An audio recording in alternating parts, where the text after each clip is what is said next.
Dober večer, cenjene gledalke, spoštovani gledalci. Moje ime je Aljuš Pertinač. Nek ima ta naš Zoki. Slovensko pravosodje nam je spet poslalo pomembno sporočilo, kako pred zakonom nismo vsi enaki. Familiji Janković je sodišče odpisalo reci in piši 29 milijonov evrov dolgov, kar je malo več kot znaša minus v proračunski blagajni v prvih 7 mesecih, o čemer smo poročali včeraj. Ker pa pri nas vlada medijski pluralizem, lahko hkrati v žurnalu 24 preberemo, da je tudi Jankovićeva soproga uspešna poslovna ženska, čeprav je imel njen SP lani kar 330 tisoč evrov izgube. Pravna država in mediji pa taki. Vi pa gledate oddajo Faktor na TV3, resnica boli, komentarji še bolj in smrt sovražnemu govoru, svoboda narodu. Danes bomo za vas komentirali. Marjan Podobnik se vrača. Lahko napovedani premik NSI v sredino nazaj v parlament pripelje zimzelenega Marjana Podobnika, ki je ponovno na čelu SLS in se zadnje čase predvsem prereka soimenjakom Marjanom Šarcem ter pleše z volkovi. Ste pričakovali tako visoko? No, če sem iskren, nisem pričakoval, niti slučajno nisem pričakoval tako visoke podpore in mislim, da je ta podpora v prvi vrsti izraz upanja. Upanja, da je ta spravni proces, ki smo ga začeli, tisti, ki bo dejansko pripeljal Slovensko ljudsko stranko na novo pot in Podpredsednik vlade, predsednik uprave Telekoma, kurji farmar v Srbiji, najprej izključen, sedaj ponovno predsednik stranke SLS, vse to in še več je naš nocojšnji posebni gost, Marjan Podobnik. Toplo pozdravljeni. Dober večer. V oddaji seveda pozdravljam tudi mojega sovoditelja in producenta oddaje Bojana Požarja. Bojan, zdravo. Večer. Gospod Podobnik, ne vem, če še kje na svetu obstaja podoben primer kot je vaš. Pred 3 leti so vas izključili iz stranke SLS, zdaj ste pa ponovno njen predsednik. Kaj žene človeka, da se odloči za tak korak? No, mislim, da sem prav v vaši oddaji rekel, pač čudna sopota gospodova. Pač stvari se tako obračajo in po tem, ko se je ta izključitev zgodila, sem videl, da če želim še karkoli pomagati stranki, potem ko je 2-krat izpadla iz parlamenta, je treba na te pobude, ki so bile, odgovoriti pozitivno, čeprav sem imel čist druge načrte v življenju in upam, da nam bo uspelo. Aljuš, lahko bi sam mogoče malo dopolnil to tvoje vprašanje. Ne kaj žene človeka, da se odloči za ta korak. Mogoče bi tudi gospoda Podobnika, sicer videl se tika, bom rekel, pač Marjana, ki me je drugače težko izgovoriti, kaj žene stranko za ta korak, ne? Da nekoga, ki ga izključi, čisto leta ne samo vzame nazaj, pa ga posadi tam v neko častno klop, ampak ga celo izvoli za predsednika. In to, ko smo slišali tukaj prej z veliko podporo. Ja, verjetno... Ker ti poznaš to stranko dobro, ja, ne? Ja. Verjetno je pač eden od razlogov to, da je bila resna, težka situacija in da je bila skupna ocena tudi tistih, s katerimi nismo ravno na isti valovni dolžini bili dolga leta, da je preprosto treba te zamere preseči in v korist, ne vem, podeželja, stranke, ljudi Slovenije, probati skupaj stopiti in nekaj narediti in jaz sem vesel, ker nam kaže dobro. A je kdo, se počujem, a je kdo mogoče, Marjan, po tvoji izvolitvi izstopil, recimo, iz stranke zaradi tega, ker si ti postal znova predsednik? Oziroma, kakšna je pa usoda, recimo, tega prejšnjega predsednika zdaj? Ne, prejšnji predsednik, vršilec dolžnosti je bil Primož Jelševar, on je bil eden najbolj zaslužnih, da smo ta spravni proces tako dobro vodili. Prejšnji predsednik Marko Zidanšek pa prav tako je uspešen državni svetnik in je tudi na volitvah v Celju dosegel dober rezultat in normalno sodelujemo. Ste pol zakopala vidva z gospodom Zidanškom bojno sekiro? Ja, kar je bilo za zakopati, smo zakopali. Pač ni to del neke najožje ekipe, ampak kot državni svetnik, recimo zdaj je tematika, prihaja na vrsto regionalizacija Slovenije in bo on eden od tistih, ki bo tudi kot svetnik Slovenske ljudske stranke imel močno težo v državnem svetu. Kakšne so pa zdaj relacije do nove SLS Franca Kanglerja? Mi dihamo kot dve pljučni krili istega telesa. Odločili smo se, da ne bomo formalne združitve speljali, dejansko smo pa vse dogovorjeni in bomo skupno šli na parlamentarne volitve. Kaj pa Šrot, Bojan Šrot? Jaz si želim in verjamem, da bomo našli tudi ustrezno sodelovanje tudi z listo Bojana Šrota. Ima visok rejting v Slovenski ljudski stranki kot izjemno uspešen župan Celja in kot primer, kaj se da narediti, če si sistematičen, delaš dolgoročno. In mislim, da je lahko to v skupnem interesu neka ustrezna oblika sodelovanja in verjamem, da bo do tega prišlo. S Kanglerjem je nekako dogovorjeno, ne? Z Bojanom Šrotom pa še ne, oziroma še ne čisto. Smo recimo v dogovarjanju. Ja. Zdaj, gospod Podobnik, vi ste bili tam konc 90-ih let, začetek novega tisočletja, pač eden najvidnejših prvokategornikov v slovenski politiki, ne? Takrat tudi tisto vlado ste imeli skupaj z LDS in SLS od leta 96 po volitvah do 2000. Kaj se recimo zdaj spremenilo? Veliko let je minilo, zdaj, ko ste na nek način v narekovajih novinec spet v strankarski politiki ali pa ponovno v strankarski politiki. Kaj se je po vašem mnenju spremenilo v slovenskem političnem prostoru? Vidite veliko podobnosti ali so zdaj razmere bistveno drugačne, kot so bile takrat recimo? No, številne so podobnosti, jasno pa je, da je marsikaj drugače. Vmes je minilo 20 let, 25 let in je dejstvo, da so zdaj tudi marsikaj drugačni pristopi tudi v političnem delovanju. Po drugi strani je pa res, da nažalost nekatere stvari se v Sloveniji tako odvijajo, delno tudi negativna selekcija v slovenski politiki, ko govorimo o parlamentarizmu in tudi na drugih funkcijah. Ob vsem spoštovanju do ljudi, ki se kljub zelo pavšalnim obtožbam in obsojanju delovanja parlamenta, vlade odločajo za to. Se pravi, ta negativna selekcija, ki je posledica sistematičnega negiranja pomena strankarske demokracije za uspešen razvoj parlamentarne demokracije, se pravi, ta negativna selekcija prinaša žal tudi take rezultate, kot jih imamo zdaj. Jaz sem recimo v teh dneh, ko smo imeli srečanja ob 100-letnici združitve prekmurskih Slovencev, ko smo bili v Prekmurju ali pa tudi zdaj na Radvanskem sejmu, sem enemu primeru rekel, v enemu krogu, predstavljajte si, da bi sedanja vlada ob vsem spoštovanju do posameznikov vodila osamosvojitev Slovenije. A si lahko predstavljate? Jaz si ne morem predstavljati. Glede na to, za kako zahteven in kompleksen proces je šlo in če to primerjamo z dejstvom, kako se relativno preproste zadeve, če zdaj govorimo samo o vprašanju, ne vem, kam kasneje govori, verjetno tudi kaj o zvereh, o nezakonitih migracijah, o raznih drugih vprašanjih, ki so relativno normalne, preproste, normalno rešljive, se jih relativno nesrečno vlada loteva. Tako da v tem smislu jaz obžalujem, da to ni najboljša pot Slovenije. Po drugi strani pa si želim, da in tudi v sami stranki želimo iti po tej poti, da pomladimo. Mislim, da se mora in politika v celoti in tudi stranka pomladiti. Jaz včasih rečem, če sem bil pred 30 leti najmlajši v stranki, najmlajši predsednik, je bilo to nekaj logičnega, če sem pa danes med mlajšimi, pa je to en problem. In mi bomo ravno v teh dneh, v petek, imeli sejo glavnega odbora z glavno temo ravno o tem, kako mlade privabiti, kajti mladi si morajo graditi prihodnost Slovenije tako, da bodo v njej lahko zadovoljno in uspešno živeli. Če vas prav razumem, ste vi bolj zdaj tako v stilu te kitajske modrosti, da včasih treba storiti korak nazaj, da lahko potem narediš dva naprej, ne? Recimo tako, ja. Okay. Bojan, si hotel kaj reči? Hotel sem to reči, malo neko pripombo na to, kar je pač Marjan zdaj govoril.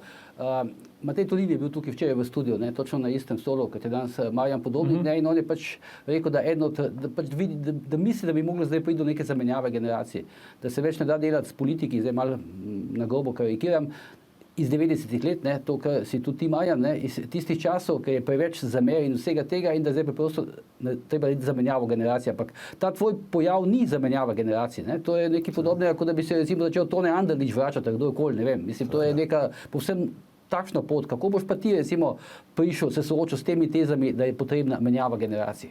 Torej najprej jaz zelo cenim Mateja Tonina, tudi se strinjam načeloma s to tezo, ki seveda ni absolutna. Mi moramo seveda imeti tudi izkušnje starejših in čim več mladih, ki čim bolj neobremenjeno vstopajo v ta politični prostor.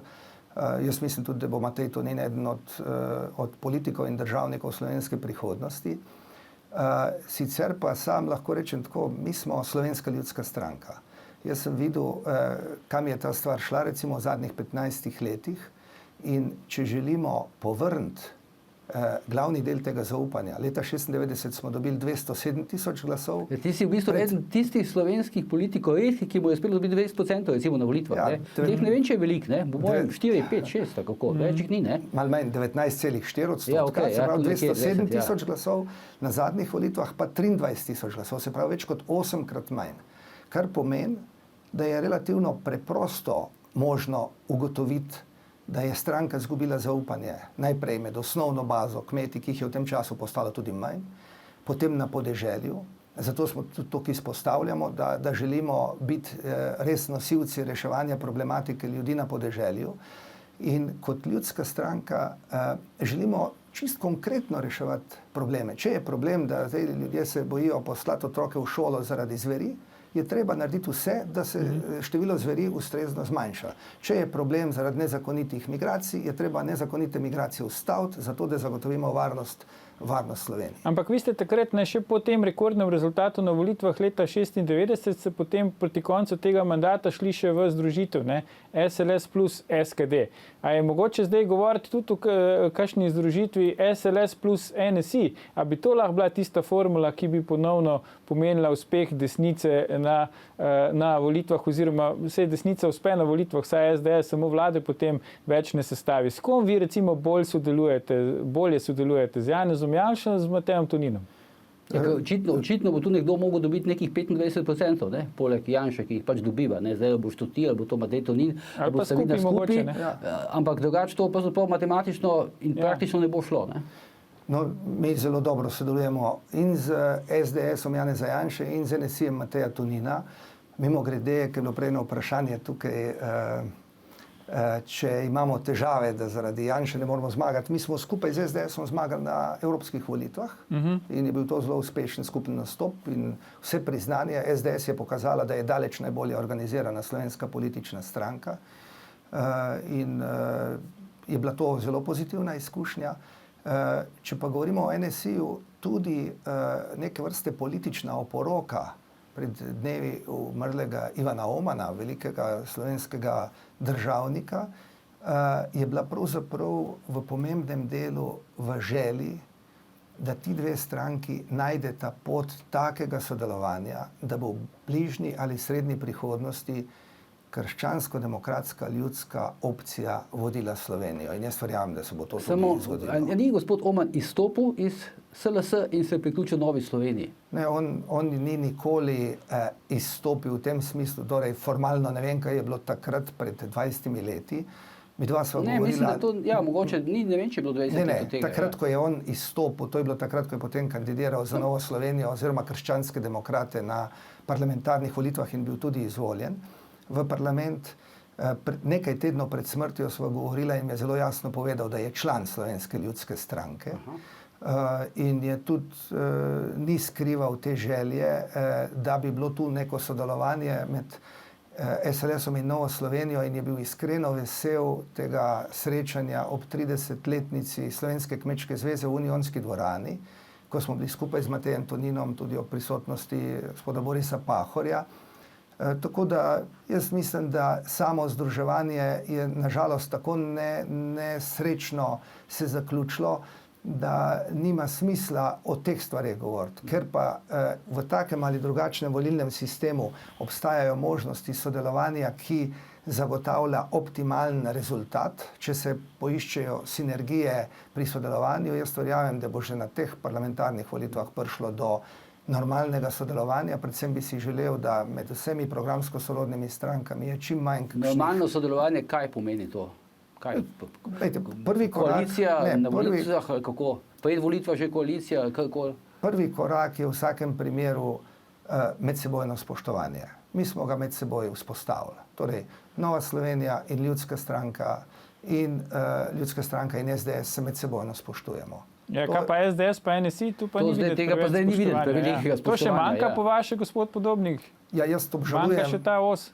jaz obžalujem, ko ne morem soditi o razlogih, obžalujem, ko prihaja do teh javnih preko Twitterja ali na druge načine, Ne, tudi preko intervjujev, ne? ali pa preko intervjujev. Mislim, da je to nepotrebno. Bom tako konkretno škodljivo. recimo te bom vprašal, se tebi zdi, si enakega mnenja kot Matej Tonin, da je recimo Janša hegemon in zaradi tega desnica ne more pravzaprav zmagati? Bojan, se upravičujem, ampak gospod Podobnik bo lahko odgovoril na to vprašanje po krajšem premoru. Se pravi, gremo na oglas. Mene si začel prekinjati. Ne nam ujiti, to so novi časi. Novi časi. Ne nam ujiti, gledalke in gledalci, se vrnemo po oglasih, ko nadaljujemo s pogovorom z Marjanom Podobnikom, novim starim, da tako rečem, predsednikom SLS. Ostanite.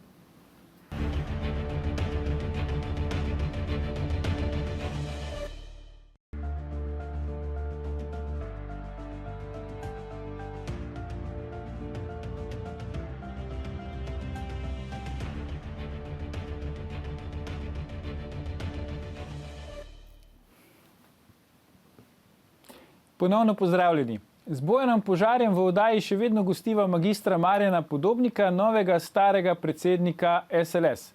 Gospod Podobnik, ostali smo pri vprašanju, pri tezi, v bistvu, ki jo je izrekel Matej Tonin v enem svojih zadnjih intervjujev, da je namreč Janez Janša hegemon slovenske politike. Glede na to, da se zadnje čase vse več pogovarjamo o tem, da Janez Janša tudi ko zmaga na volitvah ne more več sestaviti vlade, se vi strinjate s to Toninovo oceno, da je Janša hegemon slovenske politike? Najprej moram popraviti, nisem magister. Aha, se upravičujem. Jaz se ne strinjam in tudi se mi zdi nepotrebno to ukvarjanje. Jaz sem enkrat res, pa kot sem rekel, cenim Mateja Tonina, imajo tudi odlično stranko, notranje strukturirano, ampak ko so me enkrat povabili na en posvet, še takrat, ko nisem bil ponovno v Ljudski stranki, je bilo del tematike kar avtomatsko posvečen Janezu Janši. In sem prav pomislil na to, sem rekel, da ko se seje začenjajo, ponekod se začnejo z, ne vem, dnevnim redom in sprejetjem dnevnega reda, se mi je zdelo, da pri njih je pa tema odnos do Janeza Janše ena stalna tema. Torej, ena točka mora biti odnos do Janeza Janše. In sem to Mateju tudi povedal, da se mi zdi škoda, da to si delajo sebi nepotreben čas, si jemljajo in tudi objektivno škodo, ker sami spominjajo na en problem, ki je medsebojni, očitno tam, in jaz pač ne morem soditi, kako ta problem razrešiti, ampak jaz verjamem, da bi Nova Slovenija pri odločitvi za pot še bolj kot sredinska, kot neka centralna slovenska stranka, kar si prizadevajo, da bi postali, da bi bistveno lažje postali, če se z drugimi strankami sploh ne bi ukvarjala.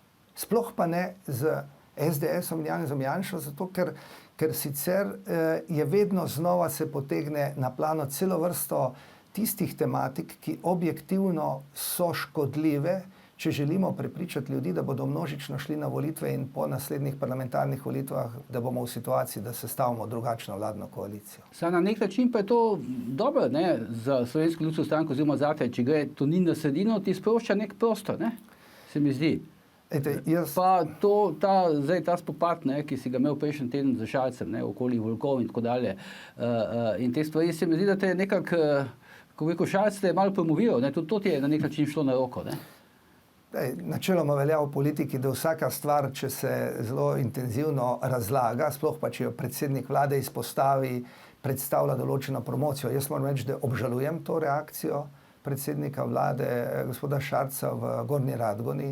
Mislim, da je bila nepotrebno groba in žaljiva. Če tudi iskreno povem, mi nismo iskali, ne iščemo nasprotnika v listi Marjana Šarca.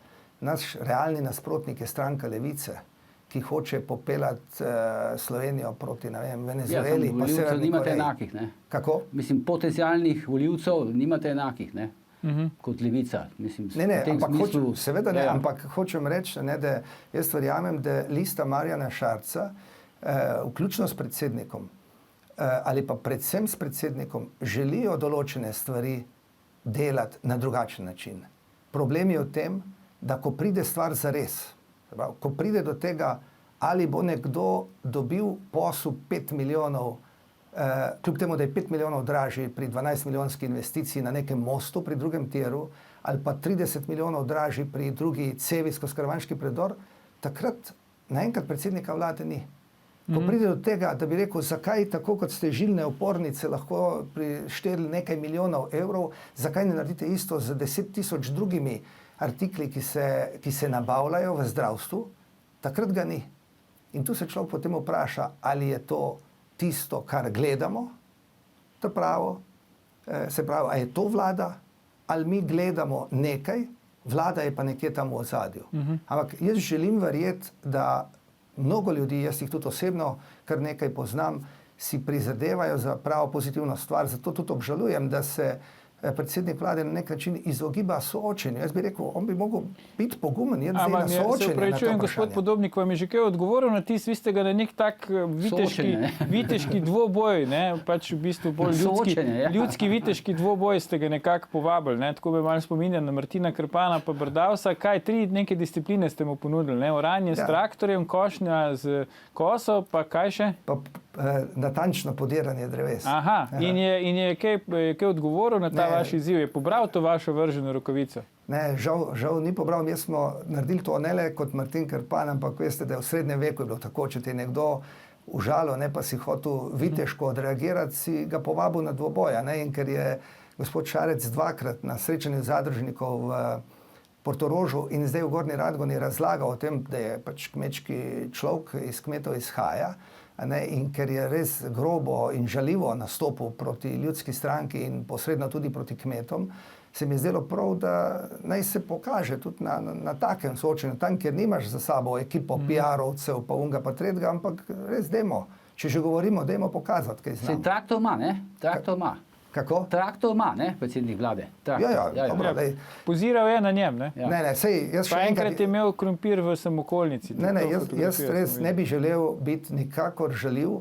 Jaz spoštujem številna njegova prizadevanja, ker je dejansko na mnogih področjih prinesel eno upanje v slovenski prostor in res ne želim, da bi se ta zgodba končala tako, kot se je končala zgodba Mira Cerarja. Ko sem pred dnevi bral intervju profesor dr. Jožeta Ostrca, mojega profesorja, enega tudi, ki je skupaj s profesor Zagožnom bil na našem začetku, pa prvi minister v osamosvojitveni vladi za kmetijstvo, je rekel, od Marjana Šarca pa nekaj pričakujem. Sem rekel, če tako ugledni, kredibilni, izkušeni posamezniki nekaj pričakujejo, bo res po svoje tragično, če bo to samo še ena zgodba, en balon, ki je bil od nekje poslan, se ga je napihnilo, da opravi svojo nalogo in potem gre na smetišče. Jaz bi si želel, da je vlada, dokler je ta vlada, da je pač uspešna. Ampak ni normalno, gospod Podobnik, da od predsednika vlade veliko pričakujemo. Najmanj recimo to, da bo rešil problem velikih zveri v Sloveniji. Kako je zdaj s temi volkovi pa medvedi? A držijo ti očitki Marjana Šarca, da je to pač vi politično zlorabljate kot SLS, kot sindikat kmetov, ali je to resen problem za ljudi na podeželju? Lejte, to je zelo resen problem za ljudi. Jaz sem vesel, da smo s temi pritiski Slovenske ljudske stranke, sindikata kmetov Slovenije, civilnih iniciativ na raznih delih Slovenije dosegli, da je vlada odreagirala. Začelo se je na nek način zmanjševati to število medvedov in v zadnjih dneh tudi volkov. Moramo pa se zavedati, recimo tisti, ki nimajo tega problema, kako to izgleda. Lejte, recimo jaz sem prav pripravi tudi na to, da sem šel pogledat to primerjavo s Francijo. Občina Velike Lašče, kjer jaz zdaj živim, je 6000-krat manjša od Francije, pa ima v tem trenutku več medvedov kot cela Francija. Pa ima ob tem 70 naselij. Zdaj si pa predstavljate, ko 50 medvedov hlača v 70 naseljih, skoraj da po hišah hodijo. Da ne govorim zdaj o volkovih, ki so glavni problem v zadnjem obdobju. Mi smo ravno zaradi tega, da ne bi ves ta problem reševali z odstrelom, ponudili po eni strani predlog, da se v kočevskih in snežniških gozdovih, državnih gozdovih oblikuje regionalni park po zgledu Kanade in nekaterih drugih držav, kjer bi se ljudje ukvarjali s turizmom in raziskovalci z pač zvermi, kjer bi lahko imeli zadostno število vseh teh zveri, da jih je dovolj za Slovenijo, za preživetje, za to, da smo še vedno daleč nadpovprečni. Po drugi strani sem pa tudi vesel, da rojeva sadove, imamo dobre kontakte z eno sibirsko regijo v Krasnojarsku, kjer so tudi pripravljeni se resno pogovarjati, da bi nadštevilčne medvede in zveri prevzeli. A se ti zdi, Bojan, da je gospod Podobnik zelo spravljiv v teh stališčih, posebej, ko komentira politične nasprotnike ali pa tekmece? Ne? To je nekako neznačilno za slovensko politiko ta hip. Ni toliko velik teh povišenih tonov. Ne? Ja, Čemu ti to pripisuješ? To ne- Izkušnjam ali... Ja, malo verjetno tudi izkušnjam, ne pa temu strašnemu comebacku. Pa tam sem ga vseeno še želel vprašati dve stvari, ne, ko smo se prej pogovarjali okoli desnice. Zdaj berem te kolumne Boštjana M. Turka, ki je tudi naš stalni komentator v oddaji. No, danes ga ni tukaj, ampak bom skušal povzeti eno misel, no, pa mogoče bo Marjan na to odgovoril. Namreč on ti nekako, ne bom rekel očita, ampak napoveduje, da boš slej ko prej izdal desnico, oziroma boš izdal Janšo, ne? Pa bi te prosil, da to komentiraš, to je ena stvar. In druga stvar, kar pač mene zanima, ti si sklenil pred evropskimi volitvami ti pakt, ne, tudi v medijih je bilo z Andrejem Čušem, ne. Pole pa Andrej Čuš naenkrat zginil, zdaj ne vem, ali je on šel stran, ali si ga ti odpikal, kakoli, ampak očitno se je nekaj dogajalo, pa bi te prosil, če bi lahko recimo te dve stvari pojasnil. Pole pa še, da napovem, Aljoš, kar naprej rekel, preden me prekineš, ko smo okoli teh volkov, preden sem šel v oddajo, sem dobil eno pismo od enega mojega prijatelja, ki je lovec, ne? Ki ima neko tezo o tem, kako je nastala ta afera z volkovi. Če jaz to preberem, ker sem bil malo pozen, pa nisem dal na ekran, mi boste dopustila 10-15 sekund bo trajala, bi prosil Marjan, da tisto pismo pozorno poslušaš, pa ga potem mogoče pokomentiraš. Ampak zdaj najprej okoli Janše, boš izdal Janšo ali ne, mislim izdal pod narekovaji, in kaj se je zgodilo z Andrejem Čušem? No, če zadnji del najprej, kar se tiče Andreja Čuša, mi smo se resno pogovarjali, podpisali smo pismo o nameri. Mi nismo podpisali dogovora ali pogodbe, ampak pismo o nameri. Res je, da je v času, ko smo to pismo o nameri podpisali, smo se pripravljali na samostojen nastop na volitve. In smo imeli tako z listo, torej Novo ljudsko stranko, s Čušem, pogovarjali smo se še z nekaterimi manjšimi skupinami in strankami. Potem, ko je, mi smo se zavedali, da seveda, če gremo samostojno tudi s temi manjšimi strankami, je verjetnost, da uspemo bistveno manjša. In potem, ko je prišlo do tega nastopa skupnega z SDS-om, je bilo relativno hitro jasno, da po eni strani je problem neposreden med SDS-om in Čušem, to je pač znana zadeva, ampak ne glede na to je bilo jasno, da bo težko dobiti več kot dva kandidata. Mi smo pa definitivno želeli imeti dosedanjega poslanca in želeli smo imeti Franca Kanglerja kot našega nosilca v Mariboru, izjemno uspešnega, udarnega župana, poslanca in jaz sem prepričan tudi uspešnega prihodnega, karkoli že bo, v vsakem primeru... Kaj si mislil reči? Kako? Kaj si mislil reči? Glavarja pokrajine, verjetno. Recimo notranjega ministra. In hočem reči, da smo tudi zdaj v kontaktih z zelenimi in jaz si želim, ker verjamem, da je ob zelenih Slovenije Slovenska ljudska stranka najbolj zelena stranka, najbolj zdravo, razumsko, naravovarstveno politiko pelje, kmetje smo tudi konec koncev in podeželjani ohranili to lepo podeželje, da bo prišlo tudi v prihodnje, morda že za parlamentarne volitve tudi do sodelovanja. Zdaj, kar se pa tiče Boštjana M. Turka... Mislim, ne njega, ampak teze. Da ne bi o Boštjanu govorili, hoče več o kolumni. Ampak, gledajte, jaz obžalujem, ker on praktično na številne pozive gremo na soočenje. Dajmo to razčistiti. Enkrat smo bili pač tukaj na vaši televiziji. Zelo žaljivo je to, kar piše, laže, kupa steče, kot se pravi. To je neverjetno in meni so ljudje rekli, ne se z njim ukvarjati, ker je kot, ne vem, rabi, da mu odgovarjaš za to, da potem ponovno te laži širi. Zato tudi sam zelo redko odgovarjam. Obžalujem pa, da ga ugledni posamezniki, recimo kot je bil dr. Mlakar, ki ga je vabil na Škofijsko gimnazijo kot primer, kako se reče, raziskovalnega novinarja. Poglejte, če bo kdo preprečil ali pa res naredil škodo, zato da ne bi moglo priti do politične spremembe v Sloveniji, bodo taki ljudje, kot je gospod Turk. Morda ne hote, ampak naštejte mi 3 ljudi, ki jih on ni sesul totalno v Reporterju, pa še kje druge, tudi v vaši oddaji. On sistematično sesuva vse. No, ampak koliko jaz njega pač spremljam, ga berem, ve ogromno, ne, o zgodovini slovenske desnice v času tranzicije in veliko stvari vidim, ima tudi prav. Ne? Seveda, on Ne. ve, recimo presliši pa to, da je neuspešno kandidiral za predsednika Slovenske ljudske stranke in še nekaj takih zadev vmes, ampak jaz nimam nobenega problema, da se o vprašanjih, recimo, ko razširi, ne vem, vprašanje, kaj je bilo z piščanci v Srbiji. Kaj je bilo s piščanci v Srbiji? Povejte, Ja, kaj je to piščanci nas v vse Srbiji. zanima. Glejte, ja. jaz sem v Srbijo leta 2001 skupaj s kolegi. Smo v Vršcu odprli farmo in smo v Božiču, v tistem najhujšem mrazu, preko Madžarske pripeljali prvih 30.000 enodnevnih piščancev iz Jate Emone. Pri Stojanu Hergotu, mojemu sošolcu, smo jih nabavili, direktorju uprave Jate Emone. Smo jih tam uhlevili, smo jih spitali. V Rusiji smo imeli dogovorjeno, vmes sem bil v Moskvi, imeli smo dogovorjeni, kako jih bomo prodali. Potem nas je pač en srbski partner, ker še nismo imeli registrirane firme, prevaral.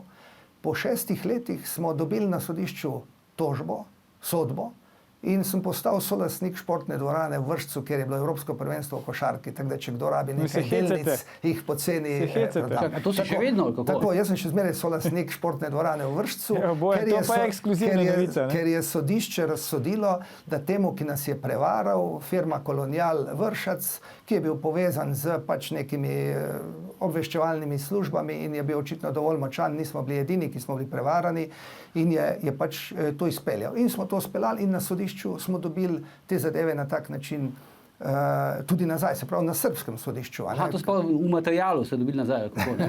Celo v delnicah športne dvorane. In tudi Ampak sicer, ta ko sem- dvorana je zelo lepa, gospod Podobnik. Je lepa, ampak problem je, da večinski lastnik, to je pa Hemofarm, zdaj mislim, da je v nemški lasti, ne rabi tistih par desetink procenta in zato so te delnice relativno malo vredne, ampak kot pravim, tudi če so kakšna druga vprašanja, recimo se pojavlja, da jaz To se pravi, ti lahko, mislim, ker se govori se po Ljubljani, da zaradi nekih dolgov ne smeš oziroma ne upaš iti v Srbijo. To ni res, jaz sem hodil 5 let, ko so Đinđića ubili in sem plačeval dobesedno po 100 evrov, po 200 evrov, po 300 evrov, sem sam prevzel nase to stvar, zastavil sem svojo domačo hišo, edino premoženje dodatno, ki smo ga imeli, zato da smo te obveznosti plačali. Takrat smo delali velik projekt, Grad v gradu, blizu Beograda. To smo predstavljali v Ameriki, v Švici, v Rusiji, v večini evropskih držav, v Italiji, v Milanu, v Breši in tako naprej. In v trenutku, ko so Đinđića ubili, jaz sem bil na poti takrat iz Budimpešte proti Beogradu, takrat so vsi odstopili, nihče ni preklical predpogodb, ampak so rekli, lejte, če lahko premijeja tako ubijajo, zaenkrat ne bomo investirali. In smo takrat te projekte nepremičninske, seveda, mogli zaustaviti. Še zdaj, če pogledate mapa, grad Beograd, se pravi mesto Beograd, ta načrt urbanistični, se vidi en velik kompleks, približno 100 hektarov, kjer smo imeli namen narediti ta grad v gradu. In smo se z Japonci pogovarjali, kako bi z železnico s centrom Beograda povezali. Res, dober projekt. Pokojni Matjaž Gantar je rekel, da poznam te zadeve, škoda, da država ni tega videla kot priložnost, da bi na ustrezen način pomagali, v bistvu so pa takrat pomagali ne finančno ali kakorkoli drugače, ampak na način, da bi pozitivno bili opredeljeni do takih projektov. V bistvu sem bil pa deležen take udbaške kontradejavnosti, da ko sem razložil to zadevo Jožetu Možini na njegovi oddaji, mi je rekel, ko sem to razlagal mu pol ure, je rekel, Marjan, veš kaj, tega pa ne bom objavil, ker itak nihče ne bi verjel, da je to možno. Drugič morate priti to k nam povedati, mi bi to objavili, itak gre pa vdajo živo. Ampak predno gremo na to pismo lovca, ki ga je omenil Bojan, bi vas sam tole še vprašal, gospod Podobnik, zdaj, ko ste rekli po Đinđićevi smrti, kako pa vi zdaj gledate na te srbske tajkune, ki na velika vrata zdaj vstopajo poslovno in drugače v Slovenijo, ti pa so ravno v tem času po Đinđićevi smrti več ali manj prišli do svojega premoženja, ne? Lejte, tajkuni v Srbiji ali pa kjerkoli druge, oziroma drugi, ki na tak ali drugačen način pridejo do denarja, to investirajo tam, ker verjamejo, da bodo lahko to dobro obrnili, da bo to uspešno poslovno, in se pravi, ne smemo gledati na njih, gledati moramo, zakaj država dopušča, da tudi najpomembnejše strateške, infrastrukturne in druge zadeve prepuščamo v roke enim ali drugim ali tretjim. Jaz nimam tu nobenih problemov, ko govorimo o Srbih, o Hrvatih, o Rusih, o Američanih. Zame so to isti ljudje, enaki.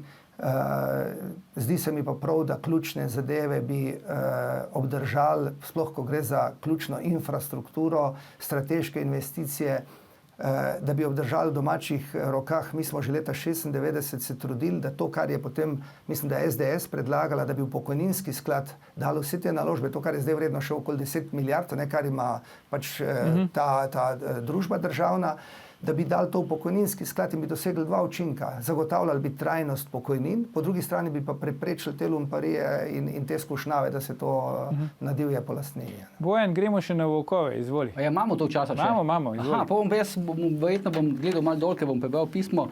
Marjan, bi te prosil, da si pozoren. No. Evo, takole piše lovec. Za napadi na volka stojijo lovci, ki v žerjavico porivajo kmete.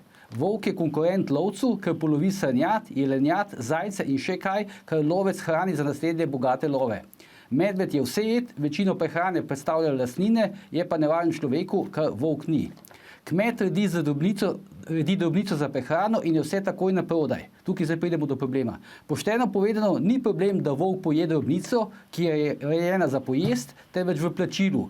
Lastnik odgovarja za svojo žival. Država je lastnica volka in tisto, kar volk poje, naj država plača, kar tudi stori, samo ne šele 2 leti kasneje, ampak naj plača takoj. Ker pa volk svojo hrano samovoljno izbira, je tak nakup dražji. Samo to uredimo in zadeva je ok. Dokaz, da lovci stojijo za kampanjo proti volku, je tudi ta. Kmetje imajo na rastlinju še večjo škodo kot na živalih, a v tem vihaju nihče tega ne sliši. Pismo lovca. Ja, jaz nisem strokovnjak, tako kot je recimo ta lovec za nekatere stvari, ampak se z 80% stvari strinjam. Mislim, da tisto, kar je pa tu povsem spregledano, je pa tista škoda, ki je nematerialna. Predstavljajte si, da hodi en volk ali pa eno krdelo volkov v vas na pot, kjer hodijo šoloobvezni otroci v šolo in iz šole, in strah ljudi pred volkovi. A veste, tudi če nekdo reče, kdaj je pa zadnjič volk, ni res, da volk ni nikoli napadel človeka. Na Google dajte napadi volkov na človeka, pa boste videli, kje jih je napadel. Ampak res je, da bistveno več napadov je medvedov na človeka kot volkov na človeka. Ampak če je strah, če je občutek tega strahu, je to podobno kot, lejte, vsi se vozimo z avtomobili. Avtomobili so bistveno bolj nevarni kot avioni. Več ljudi procentualno se ponesreči z avtomobilom kot z avionom. Ampak vsi se vozimo z avtomobili, nek procent ljudi se pa ne vozi z avioni, ker jih je strah. Ja, kako pa gledaš recimo na take fotografije, ki so se včeraj danes pojavljale na socialnih omrežjih, mislim na Facebooku, ko se nek lovec ponosno slika zraven enega ubitega volčjega mladiča? Torej, je to ok? Jaz te ljudi čist razumem. Lejte, to so ljudje na Cerkljanskem, tu v mojih krajih. Si videl to fotografijo, verjetno, ne? Kako? Si verjetno videl to fotografijo. Seveda. In jaz verjamem, da bi tudi on raje imel enega velikega odraslega uplenjenega volka. Po drugi strani morate povedati, da ta volk, ki je sicer mladič v prvem letu, je tisti, ki je skupaj s tem krdelom napadel te žrebeta, ki so jih potem morali zašiti, in to se pravi tudi taki volkovi so napadalni, kar se tiče te škode. Verjetno imamo lahko zelo različne občutke, a je zdaj to smiselno, je potrebno. V vsakem primeru se mi zdi izjemno pomembno, da se najde način, veste, ko je lovec govoril prej v tem tekstu, da je problem samo ta škoda. Vi morate vedeti, da uradno je v tem trenutku... Se upravičujem, gospod Podobnik, zelo hitro moramo najti... Bom zelo hitro povedal. Uradno je okoli 1200 medvedov pa okoli 100 volkov. Dejansko je medvedov okoli 2000, pa volkov verjetno okoli 150. In zdaj, ker bi bilo treba res drastično zmanjšati, vsaj za, recimo, da se pride na 300 medvedov in na 2 tropa volkov, je treba najti način, da se jih nekam preseli, da se najde druge oblike, ker se je pa sistematično toliko časa ni nič naredilo, in zdaj bom rekel, odkar ni Ljudske stranke v parlamentu, se je to namnožilo predaleč, smo mi predlagali, naj tisti, ki nasprotujejo kakršnemu koli odstrelu oziroma uravnavanju staleža, ker se tudi podpišejo pod peticije, naj prevzamejo stroške, imamo njihove naslove, zakaj bi vsi državljani plačevali za te škode. Če vas prav razumem, kdor ne sreča volka ali medveda v naravi, naj o tem tudi ne govori. Gospod Marjan Podobnik, najlepša hvala za vaše gostovanje v naši oddaji. Tebi, Bojan, hvala za dodatno vprašanje in komentarje. Gledalke, gledalci, to je bil ljudsko prepričevalni 313. Faktor na TV3. Glejte nas v živo tudi jutri, ko bomo komentirali, kako se je Kitajska iz enopartijske države spremenila v največjo korporacijo na svetu. Predvsem pa ne pozabite, ni vseeno, kdo kaj reče.